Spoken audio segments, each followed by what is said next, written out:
This audio is brought to you by Muslim Central. Please consider donating to help cover our running costs and future projects by visiting www.muslimcentral.com/donate. أعوذ بالله من الشيطان الرجيم.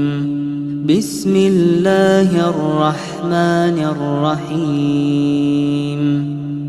كل نفس ذائقة الموت وإنما توفون أجوركم يوم القيامة فمن زحزح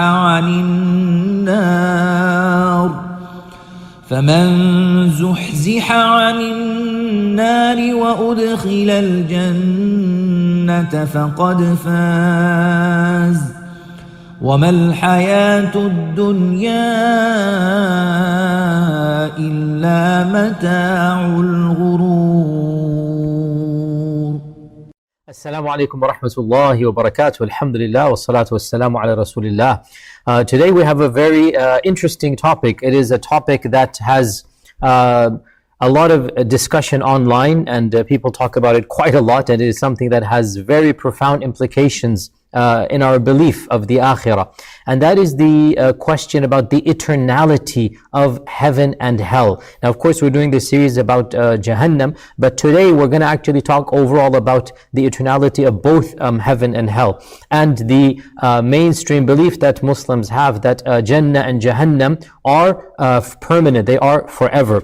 And the fact that Jannah and Jahannam are permanent and they shall forever exist for infinity, there is no end to them. This is, of course, almost universally believed by all Muslim theologians, all Muslim groups.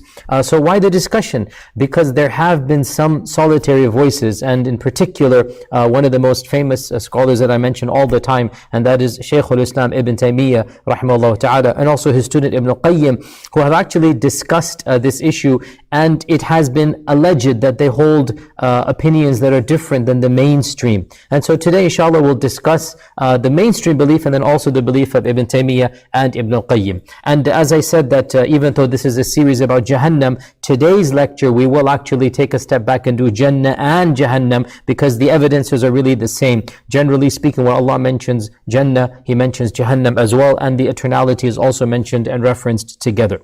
The Quran appears to be rather explicit that Jannah and Jahannam are going to be eternal. In fact, there are so many evidences that they need to be put into different categories. So the first series of evidences is the term Khalid or Khulud. That the term Khalid or Khulud, that it is used to describe the Jannah and the people of Jannah. The term Khulud, Khalidina fiha, Khulud. The term Khulud, Imam al-Asfahani, the famous linguist, he says that this word indicates that the subject or the topic that we're talking about, the object of the verb, it shall last forever. It will be as is, uncorrupted. Nothing will come to change it. So that's what Khalid or Khulud means. And of course, that's why the name Khalid, it's an optimistic term, long life. That's what the term Khalid ibn al-Walid Khalid means. And Allah subhanahu wa ta'ala mentions the term Khalid or Khulud when it comes to Jannah 39 times, and when it comes to Jahannam 38 times. So Allah describes the people of Jannah as Khalidina fiha, or lahum fiha khuludun, that they're going to be there basically for a long period of time, or be there permanently is the name. Maybe the term Khalid or Khulud should be permanent. Like the term Khalid is 39 times in the Quran for Jannah, and 38 times for Jahannam. For example, when it comes to Jannah, Allah says in Surah al-Kahf, the end verse of Surah al-Kahf, إِنَّ الَّذِينَ آمَنُوا وَعَمِلُوا الصَّالِحَاتِ كَانَتْ لَهُمْ جَنَّاتُ الْفِرْدَوْسِ نُزُلًا خَالِدِينَ فِيهَا. They shall be in it forever. In Surah al-Furqān, verse 15, قُلْ أَذَلِكَ خَيْرٌ أَمْ جَنَّةُ الْخُلْدِ. Say that what is better, this punishment or the Jannah that is the Jannah of Khuld. Jannah is Khuld. So Allah uses the adjective Khuld to describe Jannah. Surah Qaf, verse 34. أُدْخُلُوهَا بِسَلَامٍ ذَلِكَ يَوْمُ الْخُلُودِ. Enter Jannah in peace.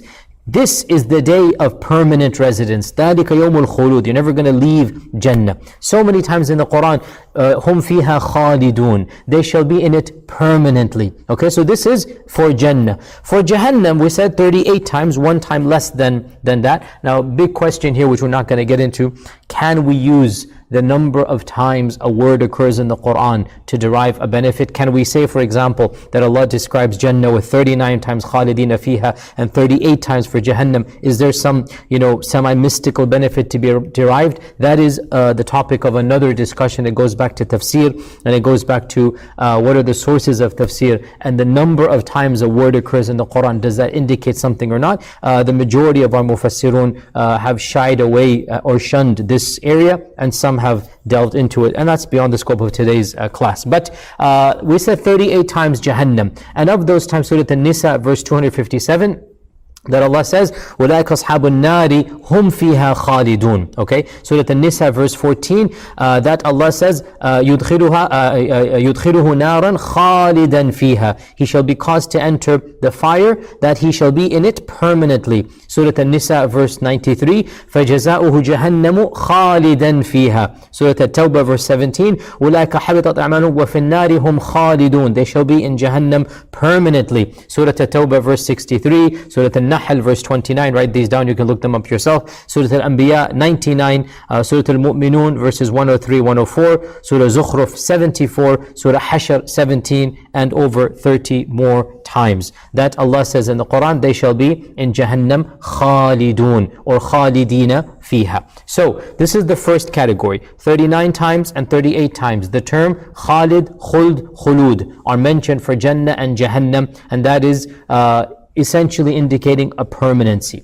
The second category is actually, believe it or not, a subcategory of the first. Okay, and that is that the term abada is tacked on to khalidin, and abada means that it is an emphasis, which means forever. So khalidina fiha abada, they shall be permanently in it forever, is actually a double affirmation, right? It is an emphasis in Arabic called the tawqid. So when Allah says abada, it adds an emphasis that just khalidina doesn't have, because the term khalid can mean very, very, very long, and that's why the person is called Khalid, because you hope he's going to live a long life. Okay, the implication is permanent, obviously, but when you call somebody Khalid, you know he's not going to live forever. So khalidina fiha abada, that abada is an emphasis that it doesn't exist when you don't have it. And the term abada, it occurs 8 times for Jannah and 3 times for Jahannam. So out of those 39 and 38, that 8 of them for Jannah, khalidina fiha abada, and 3 times for Jahannam, khalidina fiha abada. So this is 11 total that Allah subhanahu wa ta'ala mentions that Jannah and Jahannam, the people in it shall be dwelling permanently forever. And so there's a double emphasis in that. And for example, Surah Al-Ghabun, وَمَنْ يُؤْمِن بِاللَّهِ وَيَعْمَلْ صَالِحًا يُكَفِّرْ عَنْهُ السَّيِّئَاتِ وَيُدْخِلُهُ جَنَّاتٍ تَجْرِي مِن تَحْتِهَا خَالِدِينَ فِيهَا أَبَدًا. That Allah says that he shall be caused to enter Jannat, and he shall dwell in it خَالِدِينَ فِيهَا أَبَدًا. Surah Al-Ma'idah, verse 119, that قال الله هذا يوم ينفع الصادقين صدقهم لهم جنات تجري من تحت الأنهار خالدين فيها أبدا. Once again, this notion of being in Jannah permanently forever.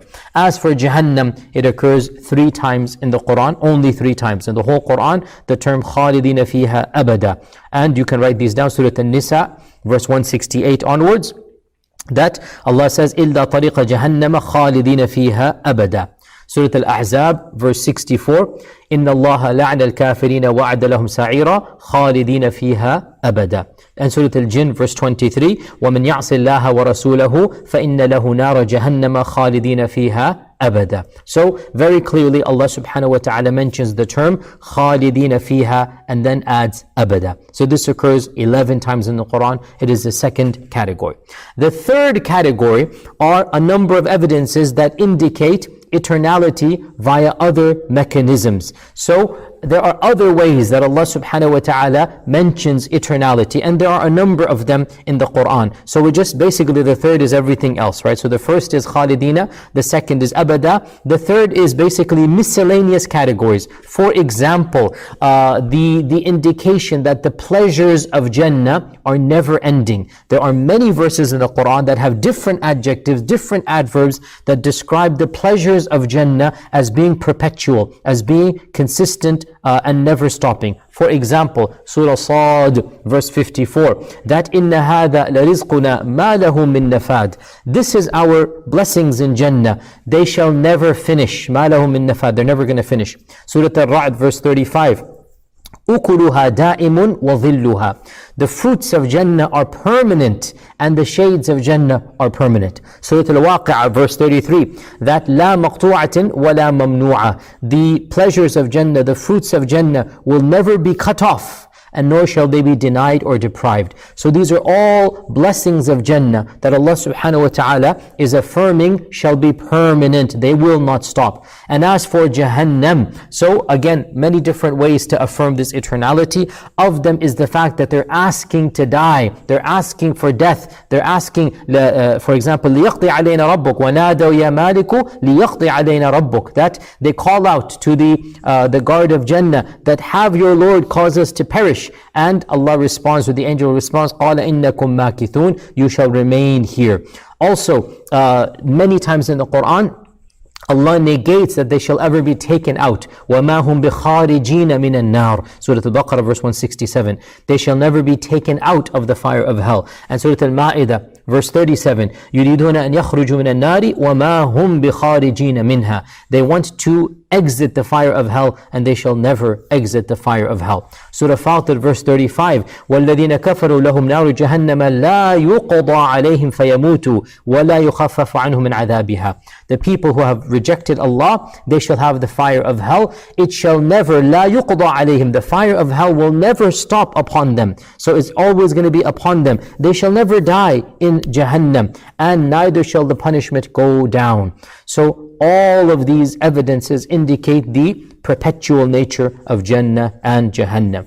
Also, we can add here the ahadith that mention eternality of Jannah and Jahannam. For example, in Sahih Bukhari, the hadith of Abu Sa'id al-Khudri radiyallahu anhu, that our Prophet sallallahu alaihi wasallam said, death shall be brought on the day of judgment like a large ram, and it shall be placed between heaven and hell. And the people of heaven and the people of hell will be asked, do you know what this is? And the both shall reply, this is death. They shall recognize death. It will come symbolically as an animal. And Allah subhanahu wa ta'ala will then will cause this animal to be sacrificed, and the people will see the end of death.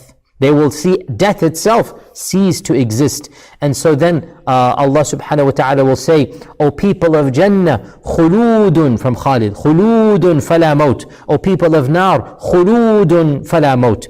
O people of Jannah and Nar, permanency, permanency, permanency. There will never be any death. Death itself will be destroyed. So death will be destroyed. And in the hadith also in Sahih Muslim, Abu Sa'id al-Khudri, that our Prophet sallallahu alaihi wasallam said, as for the people of the fire of hell, the ones who are its inhabitants, they shall neither live nor die. They shall be there permanently. So the notion of permanency is there. They shall neither live nor die. And in another narration in Bukhari and Muslim, Ibn Umar radiallahu ta'ala an, that he narrated that the Prophet sallallahu alaihi wasallam said, the people of Jannah shall enter Jannah, and the people of the hell shall enter hell. And then a crier will call out that, O people of Jannah, there is no death, and O people of hell, there is no death. Each one shall be in there permanently. And therefore, when the people of Jannah hear this, they shall become even happier. And when the people of the hell shall hear this, it will only increase them in their grief. So this is the third series of evidences, that various miscellaneous evidences that indicate permanency through the adjectives, and especially in Jannah, the permanency of the fruits of Jannah and the pleasures of Jannah. And in Jahannam, the permanency of the punishment, in the sense that, as we're going to come to, there's a bit of a slight difference here, but it is clear that they shall not be removed from the fire of hell. They will be asking to be removed, and they will not be removed from the fire of hell. For Jannah in particular, we can add a fourth evidence. So we said 1, 2, 3. The fourth evidence we can add for Jannah is the famous term ʿadn. ʿadn, Ain, Dal, Noon. Jannatu ʿadnin. The term ʿadn always occurs with the term Jannat. So Jannatu ʿadnin. And this term occurs precisely 11 times in the Quran, always associated with the term Jannat. So Jannat is described as ʿadn. Now what does ʿadn mean? Surah Sad, for example, Allah says, Jannatu ʿadnin mufattahatin lahum al-abwab. These are the gardens of ʿadn that the doors shall open upon them. What does it mean, Jannatu ʿadn? Al-Raghib al-Asfahani says that ʿadn means to remain in one place and to be permanent or firm. Ibn Manzur in Lisan al-Arab, he mentions that ʿadn means to aqama, to be at one place. And that is why he says, for example, that a buried treasure is called ma'dan, from ʿadn, because it was buried there and remained there permanently for a long period of time. So it's there, it doesn't move. So it's called ma'dan. So ʿadn is to be permanent. Now it's very interesting. This term only occurs for the Jannah. It does not occur for Jahannam. And this term is of course biblical as well. The gardens of Eden, we say, the gardens of Eden.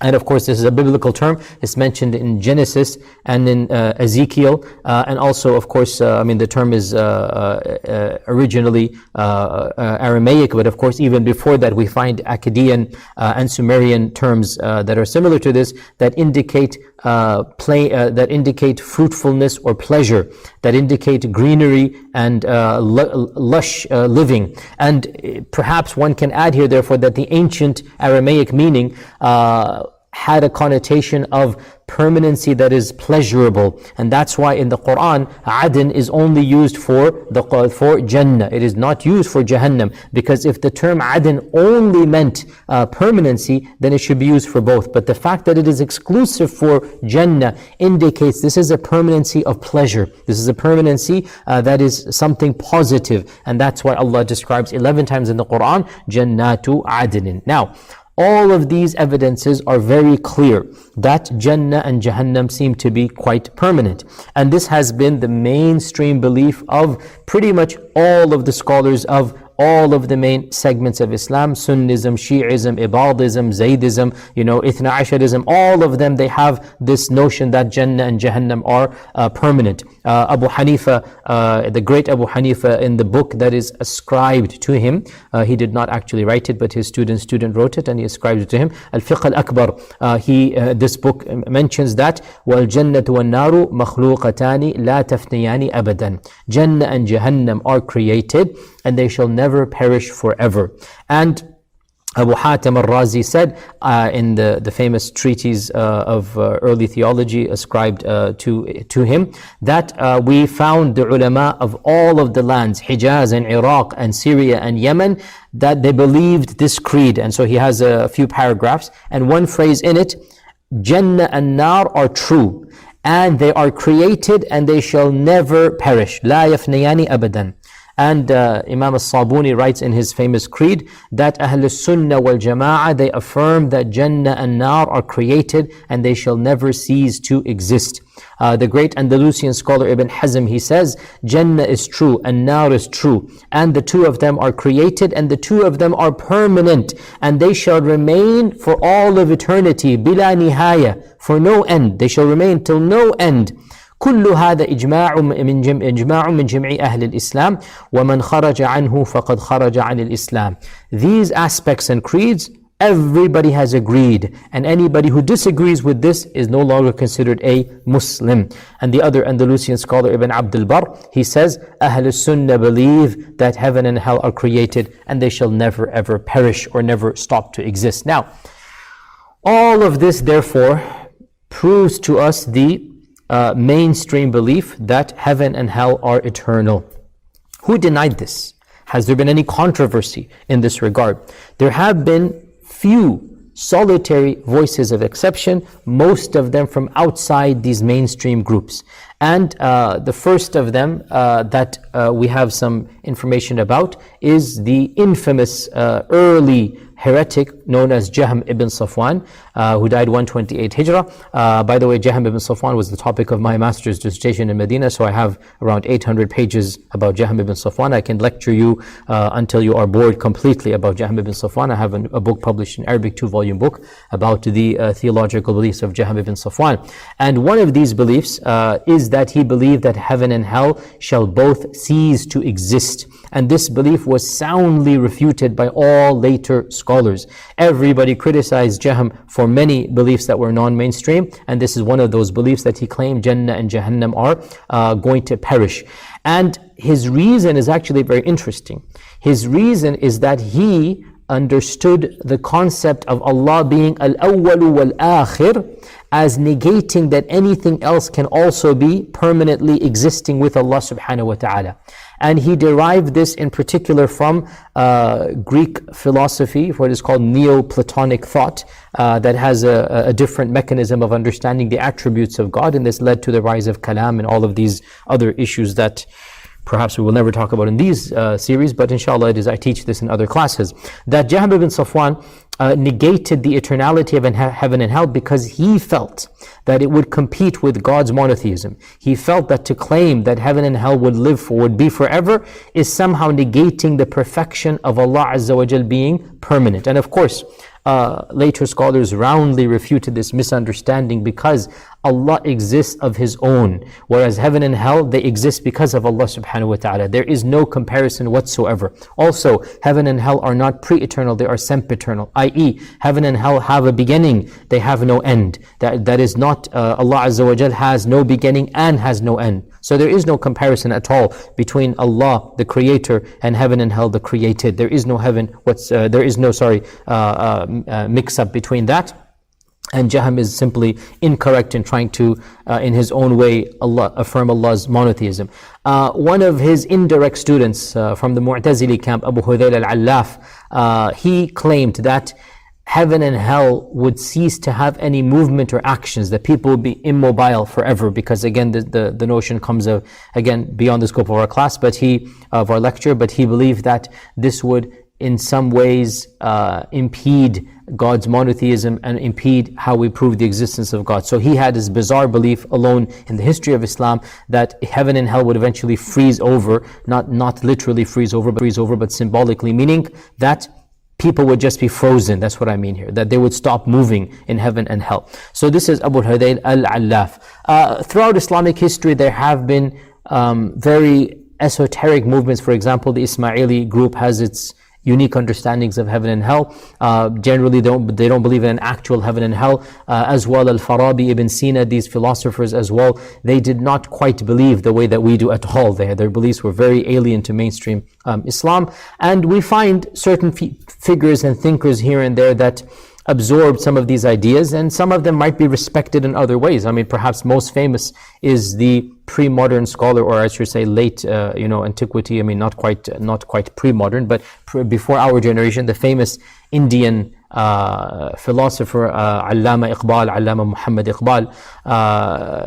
Allama Iqbal, of course, this is not meant to criticize him overall, but this belief of his is simply mistaken, that he in fact did have a lot of positive contributions. And again, this is not the time to go into Allama Iqbal, but one thing does need to be said about him to praise him is that at a time, in an era where many intellectual thinkers became anti-religious or became not enthused about Islam, one of the things that we can definitely credit Allama Iqbal for is to be a philosopher and a thinker of the highest caste and nobility, meaning of the highest socioeconomic platform, very influential and also very committed to the faith. And of course, his poems, Shikwa and Jawab al-Shikwa, and again, he was criticized for theological reasons, but all of his poems, that he wrote, you can tell that he has a deep-seated love of Allah and belief in Allah.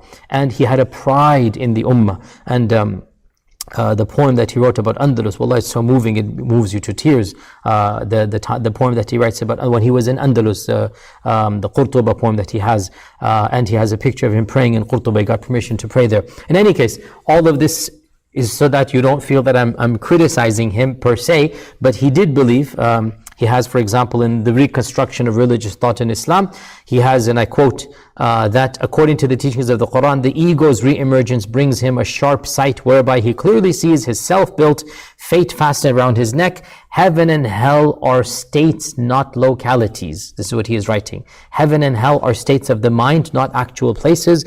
Their descriptions in the Quran are visual representations of an inner fact. And he goes on and on. There is no such thing as eternal damnation in Islam. And I have the entire paragraph quoted here. So, Allama Iqbal, may Allah forgive him and reward him for the good that he did, that he was affected by some modern thinkers. I mean, he was obviously a very strong admirer of Kant and others. I mean, of the German, maybe Hegel as well. Allama Iqbal, of course, studied in Germany, and he absorbed. Anyway, why am I going down this way? I have to go back to our class here. My point is, there were certain people that had these beliefs as well, not just in early Islam, but also in modern Islam as well. Now, what we want to get to for the next 15-20 minutes, our main talk for today, after proving that the Quran and Sunnah and mainstream Sunni belief is the eternality of heaven and hell, let us now get to the big question on so many people's minds. What is the belief of Ibn Taymiyyah and Ibn al-Qayyim, and what is all of this controversy taking place? And again, I begin with the caveat that this is a brief lecture. Otherwise, this is a topic that I actually have specialized in. I actually have a section of my dissertation on this, and I have given academic lectures about this. And so I am very much familiar with this, but this is all a summary of much more research. This is not the place for it. Now, let's begin by this book of Ibn Taymiyyah. Okay, this is a book that is titled الرد على من قال بفناء الجنة والنار, the refutation of those who said that heaven and hell are both going to cease to exist. Now, the title is not from Ibn Taymiyyah. Ibn Taymiyyah wrote a treatise. It's actually not that long. The actual book is only this many pages, and even this actually half of it is footnotes. It's literally, you can write it in maybe 15 pages. It's a small little treatise, and this is one of his last booklets that he ever wrote. In fact, it might be the very last booklet that he ever wrote. And he mentions in this book, page 54, that he strongly defends that Jannah is eternal. He goes, nobody can deny this, that Jannah is eternal. Then he gets to the issue of Jahannam. And he says, as for Jahannam, there are two well-known opinions in the Salaf and Khalaf. And the controversy over the eternality of Jahannam is well known amongst the Tabi'un and those after them. And he said that and I'm going to summarize, of course. He says that he says that the Quran mentions that the punishments for the people of Jahannam will be permanent. He affirms this, right? But he says that Jahannam itself has never been claimed to be permanent. So notice he's making a distinction between the people of Jahannam, and what is the technical difference? That what he is basically arguing is that what the Quran is saying, that خَالِدِينَ فِيهَا أَبَدًا, that the Quran is saying that they shall be punished in Jahannam. His argument, we're going to get to, does he actually affirm it or not, whatnot, is that as long as there is punishment in Jahannam, the people in Jahannam will be punished in Jahannam. But if there is no Jahannam, then obviously the people in Jahannam are not going to be punished in Jahannam. And he says that there are a number of narrations of the Salaf, of the Sahaba and Tabi'un, that indicate or seem to indicate that Jahannam will cease to exist. And he goes that وَهَذَا قَدْ نُقِلَ عَنْ عُمَرْ وَابْنِ مَسْعُودٍ وَأَبِي هُرَيْرَةَ وَأَبِي سَعِيدٍ الْخُدْرِ وَغَيْرِهِمْ. This notion that Jahannam shall cease to exist has been attributed to Umar ibn al-Khattab, Ibn Mas'ud, Abu Hurairah, Abu Sa'id al-Khudri radiallahu anhum, and others besides them. And he mentions a number of narrations. He said in the tafsir of Abd ibn Humayd that it is narrated that Umar radiallahu anhu said that if the people of the fire of hell remained in it for as long as the pebbles of a certain land. Now this is, pause here, footnote, there was a term in Arabic that is called Ramal Alij, the pebbles of the place of Alij. So imagine going to the desert and you find this vast land full of small pebbles, right, as far as the eye can see.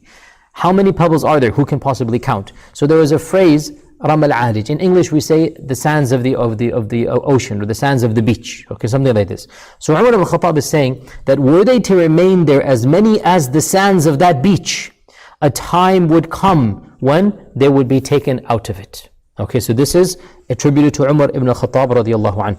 And it is attributed to other scholars as well, other Sahaba as well, that eventually a time will come when Jahannam shall be empty. Nobody is going to be in it. And he mentions in the Quran, Surah An-Naba, لَابِثِينَ فِيهَا أَحْقَابًا لَابِثِينَ فِيهَا أَحْقَابًا. They shall remain in it ahqab. And then he mentions, some have said a huqub is 80 years, and some have said a huqub is this much time. However much you want to put it, ahqaba means they shall remain multiples of times, but it doesn't mean eternality. So the fact that Allah uses a term that indicates long periods of time, ahqaba, is an indication according to some of the Sahaba and Tabi'un, and also Ibn Taymiyyah is bringing this up. Also, Ibn Taymiyyah mentions Surah Hud, and this is the crux of his and his students' arguments, that خالدين فيها ما دامت السماوات والأرض إلا ما شاء ربك إن ربك فعال لما يريد. They shall remain in Jahannam as long as there are heavens and earth, unless your Lord wills otherwise. And indeed, your Lord is capable of anything He wants. Now, this is a very interesting verse, and it is one of the main evidences of his student Ibn al-Qayyim, as we shall come to. The fact that Allah subhanahu wa ta'ala says, إِلَّا مَا شَاءَ رَبُّكَ, they shall remain in Jahannam, except if your Lord wills otherwise. And then Allah says, إِنَّ رَبَّكَ فَعَّالٌ لِمَا يُرِيدُ. Indeed, your Lord can do as He pleases. Meaning, if Allah decides to do something else, who can stop Allah subhanahu wa ta'ala? And also in the Quran, in Surah Al-An'am, وَيَوْمَ يَحْشُرُهُمْ جَمِيعًا يَا مَعْشَرَ الْجِنِّ قَدِ اسْتَكْثَرْتُم مِّنَ الْإِنسِ وَقَالَ أَوْلِيَاؤُهُم مِّنَ الْإِنسِ رَبَّنَا اسْتَمْتَعَ بَعْضُنَا بِبَعْضٍ وَبَلَغْنَا أَجَلَنَا الَّذِي أَجَّلْتَ لَنَا قَالَ النَّارُ مَثْوَاكُمْ خَالِدِينَ فِيهَا إِلَّا مَا شَاءَ اللَّهُ. So, long verse here, but Allah Azza wa Jalla is saying that you shall be in Jahannam, خَالِدِينَ فِيهَا, long time permanently. Then Allah says, إِلَّا مَا شَاءَ اللَّهُ, except if Allah wills otherwise. Okay, so again, two verses in the Quran that seem to indicate Allah has the right to take people out of Jahannam. إِلَّا مَا شَاءَ رَبُّكَ, right? إِلَّا مَا شَاءَ اللَّهُ. That إِلَّا مَا شَاءَ اللَّهُ and إِلَّا مَا شَاءَ رَبُّكَ, both of these occur when it comes to the punishment of Jahannam. And the third Quranic evidence, ahqaba, the term ahqaba, which means multitudes of time frames. Now, in this treatise, at the end of this treatise, when this he's concluding, he mentions that some people, their evidences for saying that Jahannam is eternal, they say that number one, there is ijma', there is unanimous consensus. Number two, the verses are very clear, and he mentions 3 and 4 as well. We're not going to go into all of that. I just want to mention his point of reference here. He claims, as for ijma', as for the claim of unanimous consensus, now Ibn Taymiyyah, by the way, was well known for this, that he was highly skeptical of ijma', highly skeptical, that there's an actual evidence of ijma' in the positions that he disagreed with. Now he would quote ijma' for positions that he did agree with, and sometimes it would be the case. Sometimes he held positions that were, let's just say, unique or not that well known. And when somebody would say to him, well, you've contradicted ijma', for example, his famous triple talaq fatwa, lots of people said he went against ijma', and he showed them that there has never been ijma'. And the same goes for this issue as well, that he said people have claimed ijma', it doesn't mean that it actually existed. So unanimous consensus has been claimed of the eternality of Jahannam, and Ibn Taymiyyah says that is merely a claim, it doesn't mean it actually existed. And as for the verses he mentions, all of these verses, خَالِدِينَ فِيهَا أَبَدًا, and all of this, he mentions that all of these verses are true, that as long as there is a hell, they shall remain in hell forever. So forever, as long as there is a hell. However, if there is no hell, if hell itself is destroyed, if Jahannam is extinguished, those verses are not contradicted, because those verses mention they shall remain in it. If there is no in it, then Allah has not contradicted when there is no in it for them to remain in. If Allah Azza wa Jal chooses to extinguish the existence of the people of Jahannam and of Jahannam, and it ceases to exist, then the term خَالِدِينَ فِيهَا أَبَدًا, according to Ibn Taymiyyah, I'm simply saying, right now by the way, I'm just quoting, so refutations can hold off until I finish, inshallah. خَالِدِينَ فِيهَا أَبَدًا. So Ibn Taymiyyah is saying, all of these verses are legit and they can apply, because they shall remain in it as long as there is an it for them to remain in. Hope you understand what I'm saying here. So the claim that hell shall be extinguished, meaning non-existence, meaning ceasing to exist, it does not contradict any of these verses according to him. So it's a very ingenious way that Ibn Taymiyyah simply takes a step back. It's as if the verses are all being thrown at him and he simply diverts them. He goes, they don't apply to me. My position is not applicable here, because I'm not saying that they shall be removed from Jahannam or caused to enter Jannah. I'm not saying that. I'm simply saying that Jahannam might cease to exist, and therefore they were in Jahannam forever, as long as there was a Jahannam for them to exist in. I hope that is clear. And he then says, there is a clear difference between Jannah and Jahannam.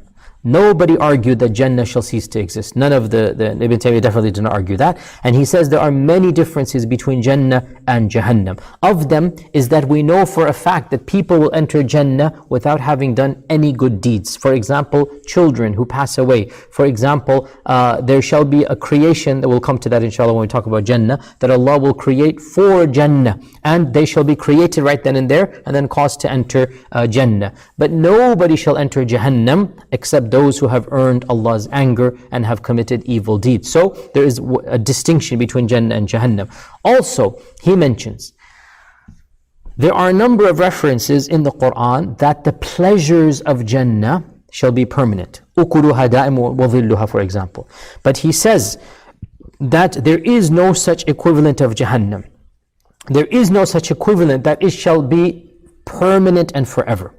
So he makes the distinction that the actual punishments of Jahannam, again what he is saying, and again, I mean, others have disagreed with this assessment, so please point, I'm just mentioning Ibn Taymiyyah here. Ibn Taymiyyah is saying that when Allah Azza wa Jal describes the permanency of Jahannam, it is not the structure of Jahannam, it is the permanency of the people of Jahannam being in Jahannam. And so what he is arguing, that is true. As long as there is a Jahannam, the people of Jahannam shall be permanently in Jahannam. But Allah never says that the punishments of Jahannam will be forever and ever until no eternity. Allah says the people of Jahannam in Jahannam shall be permanently in Jahannam. And Ibn Taymiyyah is saying, again, you get the point of that technical difference here, right? So, unlike the pleasures of Jannah that have been said to be permanent, the punishments of Jahannam, according to Ibn Taymiyyah, are not described as being permanent forever, for all of infinity. Also, he mentions that there are some indirect evidences that Jahannam shall come to an end. For example, we mentioned three Quranic ones, Ahqaba, and illa ma sha Allah, and illa ma sha Rabbuk. Why have that disclaimer? Why have that they shall remain in it forever unless Allah wills otherwise, okay? Or they shall remain in it long periods of time. Ahqaba, long periods of time over and over again. So also Ibn Taymiyyah mentions that, and this is a very interesting point, he mentions that Jannah is a manifestation of the mercy of Allah, and Jahannam is a manifestation of the adhab of Allah, and the two are not the same, because we know that His mercy supersedes His punishment. We know that His mercy wasi'at kulla shay, encompasses all things. We know that His mercy is what is supreme. He is the Rahman and the Rahim, and none of His names are directly indicative of a permanent state of adhab. And so he says that heaven should continue as a manifestation of the Rahmah of the Rahman, but the punishment is manifested in hell, which is created to indicate or to demonstrate Allah's adhab, but there's no need to indicate that for all of permanency. So he goes back to the concept of Allah's names and attributes, and he derives a very, very theological point that Allah's rahmah should be manifested for all of eternity. But why should Allah's adhab be manifested for all of eternity? And then he mentions a very interesting point, and that is the issue of wisdom. He says of Allah's names is al-Hakim, and Allah does everything with hikmah.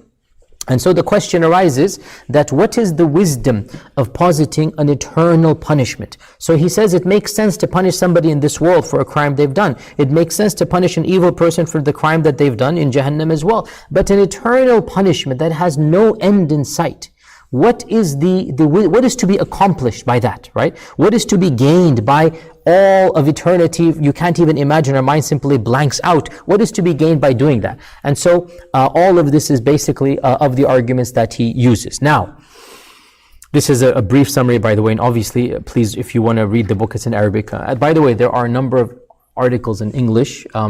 There's an academic, a British academic by the name of John Hoover. He has written an article about this issue of heaven and hell. You'll find this in academic journals.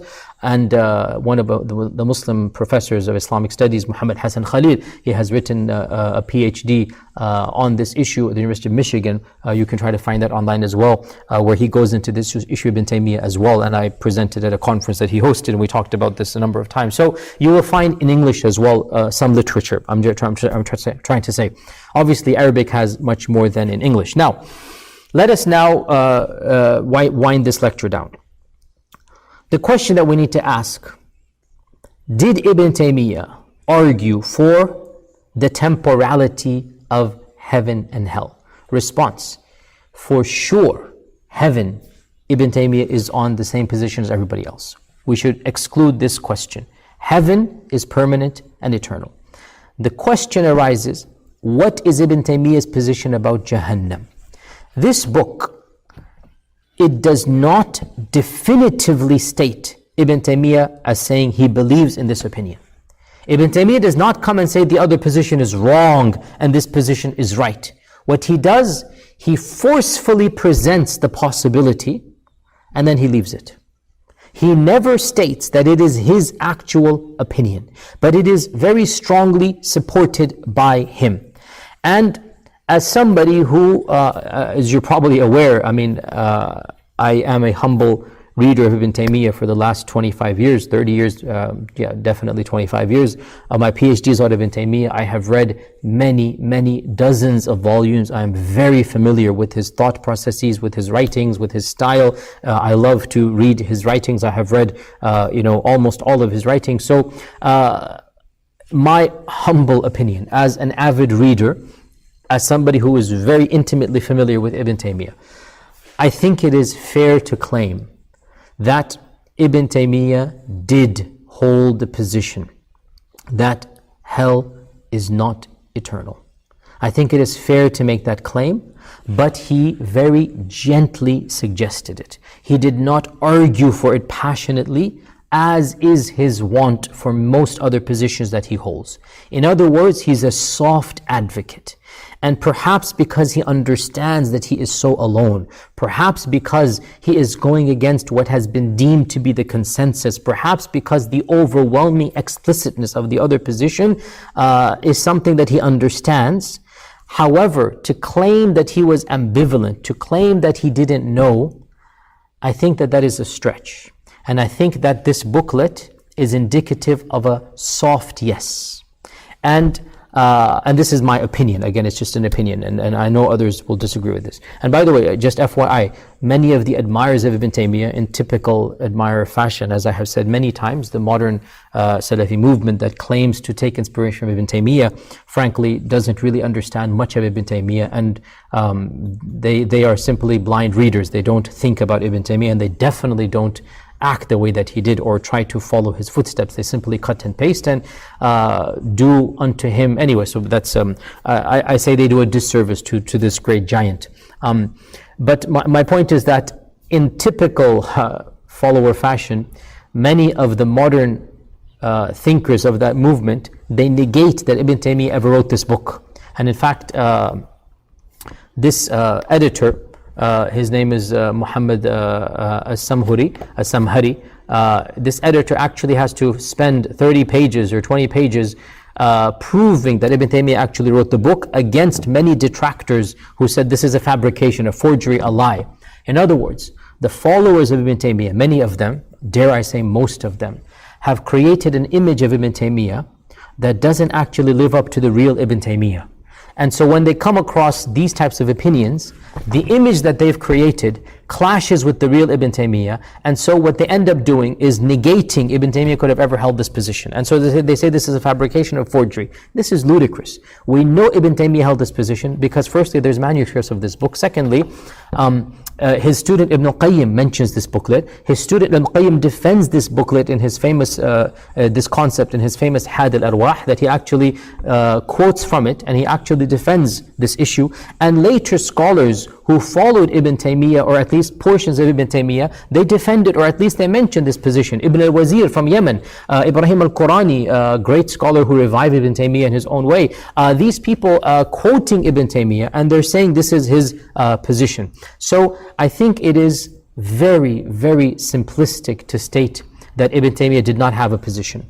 On the contrary, I think Ibn Taymiyyah is softly opening and exploring this door and is very sympathetic to this position, but he understands that he is a minority. Now, Ibn al-Qayyim, his student, it is very clear as well that he absorbed these ideas of Ibn Taymiyyah, and he went much beyond in terms of defending this. And he has a book which I do believe has been translated. I don't really keep up with translations. He has a book, Hadi al-Arwah ila Bilad al-Afrah, which is basically the description of Jannah, one of the most authoritative descriptions of Jannah ever written.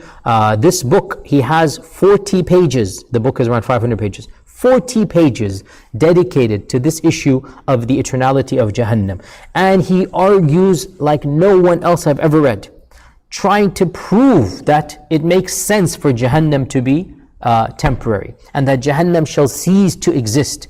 But then at the very end of these 40 pages, he says, if you were to ask me what my opinion is, I would say, Allah knows best, and Allah ala kulli shay'in qadir. In other words, he explicitly advocates, I'm not going to tell you my opinion. He literally says that. He says, Allah knows best, and Allah is capable of all things. And I think that he understood and he saw, because by the way, for those who don't know, Ibn Taymiyyah and Ibn al-Qayyim were very strongly attacked for this opinion. They were considered to be heretics and deviants, and to this day their critics say, oh, Ibn Taymiyyah claimed that Jannah and Jahannam are not eternal. This is a lie. It's not Jannah, it's Jahannam. Number two, Ibn Taymiyyah did not definitively claim. Some have argued he was ambivalent. My point is, to be fair, he is a soft advocate. That's my position. He's a soft advocate that Jahannam, not Jannah, Jahannam shall cease to exist. It shall simply be completely obliterated. And he has some very interesting notions. Now, what is the conclusion? My conclusion is similar to Ibn al-Qayyim's. Allah is capable of all things. And if Allah wants to, He can do this. The Quran does not seem to definitively indicate that Jahannam is temporal, i.e. the evidences would very clearly indicate it is eternal. And that is why it has been the mainstream belief of the majority of the ummah. But Ibn Taymiyyah does have a point. I myself have gone back to the earliest tafsirs. You find this in al-Tabari, you find this in other books as well. Of course, as-Suyuti in his ad-Durr al-Manthur has collected many of these. They are there. What am I talking about? Narrations from the Sahaba and Tabi'un. Narrations from the Sahaba and Tabi'un that clearly indicate that some of them felt that Jahannam, only Jahannam, shall cease to exist. That the people of Jahannam shall one day no longer be there. And so it's not as if Ibn Taymiyyah is coming completely unscripted. Now you can say the isnads of some of these are weak. You're right, maybe they are. But the fact that they have, so a weak isnad, what does it mean? It means somebody said something at some point in time and it was accidentally attributed to somebody higher up in the chain. Somebody said it, that's why it's in the book, right? A weak isnad, this applies to a weak hadith as well. Somebody definitely said it, right? It's not just, A'udhu Billah, Bukhari or somebody is not just coming out of nowhere and writing this out. Somebody said it 2, 3, 4 generations before these great giants. But somewhere along the chain, somebody made a mistake and misattributed it to someone earlier on, to a Sahaba, to a Tabi'i, maybe even to the Prophet sallallahu alaihi wasallam. So the notion of Jahannam not being eternal, it is quite clear that a number of Sahaba and Tabi'un did in fact, or at least it has been attributed to them, and for sure some Tabi'un held this notion. So for Ibn Taymiyyah to come along and revive that rather anomalous opinion, it wasn't mainstream, I don't think we can accuse him of heresy. Also, more important than this isn't the opinion, it is the methodology to derive the opinion. You see, this is one of the biggest points here. Many of you are aware that I myself have been strongly criticized by certain people for my positions about, let's say, Ya'juj and Ma'juj, whatever they might be. And these critics, they fail to realize that what is important is the methodology. How do you derive that opinion? Do you derive it based upon the sound methodology? For a human to contradict another human is not deviation. For Ibn Taymiyyah to go against Abu Hanifa or As-Sabuni or al-Lalaka'i is not deviation. What is the methodology that Ibn Taymiyyah used to derive this position? Jaham's methodology is deviation. Why? He took Neoplatonic thought, he took a Greek philosopher, and he said that's more important than the Quran and Sunnah. That is heresy. You are no longer mainstream Muslim. Ibn Taymiyyah is going back to the Quran and Sunnah to derive an opinion that is obscure, that is strange, shadh, that is anomalous, that is unique. But the methodology is to follow the Quran and Sunnah and to derive from the names of Allah, from the concept of Allah's rahmah, from the athar, from the statements of the Sahaba and Tabi'un, to derive an opinion. That is not heresy. And therefore, you may disagree with Ibn Taymiyyah. You may find Ibn Taymiyyah's position to be, non-mainstream, but it is not appropriate to accuse him of heresy, number one. Number two, as we said, the max that can be said is that he is a supporter of the opinion and not necessarily an advocate for it. And there's a difference between the two. He's not definitively claiming, and that's demonstrated by Ibn al-Qayyim, who basically says Allah subhanahu wa ta'ala knows best. And so looking at the evidences, I am ambivalent, and again I'm not trying to be wishy-washy here, that I am ambivalent in this regard, that I definitely am sympathetic to the arguments advocated by Ibn Taymiyyah al-Qayyim, but of course to go against the vast majority of Islamic scholarship is something that causes me to hesitate, because you don't want to be in the smaller camp. That having been said, dear brothers and sisters, in the end of the day, this is a question that it doesn't have any tangible impact in our actual lived lives. And for many people who are struggling theologically with the notion of eternal punishment, this belief and this notion helps them to cope with this and actually makes them dissolve this shubha or this misunderstanding they might have about the nature of God. And so for some people, Ibn Taymiyyah's position, which is a very legitimate position, it's a very strongly well-argued position, and he's a mainstream scholar. For some people, Ibn Taymiyyah's position might save their iman in Islam. Think about that. And so, let us not hereticize this opinion. Let us put it out there that this is an opinion that has existed. It is an opinion that is well argued. It has theological benefits to it to hold as well. But we should, if we were to go down this route, the only caveat I have, we should always mention, well, there is an opinion, but the mainstream position is. So the people should be aware that the mainstream position is that Jahannam shall be permanent and forever, but there is a dissenting voice or a number of dissenting voices. And by the way, it wasn't just Ibn Taymiyyah, as we said, Ibn al-Wazir and Qurani and others, they sympathize with this. But once again, everybody's hesitant to come out and say it definitively. And one of the reasons for this hesitancy isn't because they're cowards. It's because the Quran itself says, إِلَّا مَا شَاءَ اللَّهِ إِلَّا مَا شَاءَ رَبُّكَ. If Allah wills, if Allah wills. So Ibn al-Qayyim says, well, I'll leave it to Allah. And we should do the same, if Allah wills. So indeed, Allah Azza wa Jal has indicated, we can infer from the Quran that Jahannam is eternal. But if Allah chooses to do something else, then indeed, إِنَّ رَبَّكَ فَعَالٌ لِمَا يُرِيدُ. Allah can do whatever He pleases, and whatever Allah does, no one can criticize. And Allah's mercy and His wisdom and His justice are all infinite. So whatever Allah has decided, it will be in the best decision, and we will know that reality in the next life. In this world, we work to attain Jannah and to save ourselves from Jahannam, and that's good enough for us. Inshallah ta'ala, we'll continue this next week. Until then, Assalamu alaikum wa rahmatullahi wa barakatuh. يا من أجبت دعاء نوح فانتصر وحملته في فلكك المشحون يا من أحال النار حول خليله روحا وريحانا بقولك كون